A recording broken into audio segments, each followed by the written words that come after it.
If you're still looking for a good candied pecan recipe, look no further. This is it. These are the crispiest and the best candied pecans you'll ever eat because they're deep fried. Not only are they tasty, they're also super glossy and beautiful. They're perfect for snacking, gifting. You could put it on salad, you could put it on ice cream. It goes perfectly with a charcuterie board. It's so light and crispy, and I think I mentioned tasty already. You will not be able to stop putting them in your mouth because they're that good.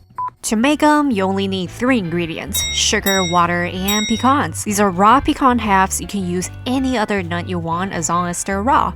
In a large pot, combine 1 cup of sugar with 1.5 cups of water. Bring that mixture to a boil and cook on medium heat until the sugar is dissolved. And once that happens, add the raw pecans to the sugar syrup and boil the heck out of them. Okay, I know it's kind of weird and it doesn't make any sense, and you're probably scratching your head right now and thinking, why the hell are we boiling these nuts? But don't worry, we're on the right track and I'll prove it to you. So you want to boil them for about 15 to 20 minutes. The syrup will turn brown and the pecans will become pale as they boil. Get a strainer ready and strain out the cooking liquid and drain out any remaining liquid as much as possible. The nuts don't have to be completely dry.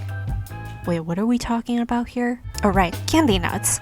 So anyway, you don't want them to be too wet because we're going to deep fry them and too much liquid can be dangerous. Moving on to the exciting part, we're going to drop them in hot oil. That's what makes them so light and crispy and glossy. You don't need too much oil for this. I'd say 1 cup is plenty. I'm using vegetable oil. Use whatever you have. Someone suggested to me that I should use coconut oil on TikTok, and that actually sounds really nice. Maybe I'll try that next time. You want to heat up the oil to about 350 degrees Fahrenheit and drop in the poached nuts in small batches. Keep a close eye on them once they're in the oil. They'll take about 2 to 3 minutes to fry and they'll burn within the blink of an eye, so you definitely don't want to walk away from them. When they turn golden brown and have taken on a caramel color, fish them out with a strainer and set them on a sheet tray lined with parchment paper, not paper towel, because they will stick. I learned that the hard way. Season them generously with salt while they're still hot.